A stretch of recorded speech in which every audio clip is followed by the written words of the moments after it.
আসসালামু আলাইকুম। এটা 12 volt battery spot welder circuit. এই সার্কিট চালাতে কমপক্ষে 12 ভোল্ট 14 অ্যাম্পিয়ার আওয়ার ব্যাটারি লাগে। আমরা এখানে 12 ভোল্ট 7.5 অ্যাম্পিয়ার ব্যাটারি দিয়ে চেক করব।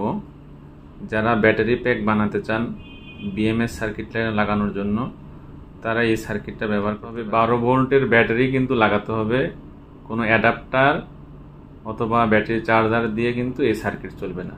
ব্যাটারিতে পজিটিভ নেগেটিভ দুইটাই লাগিয়ে নিয়েছি।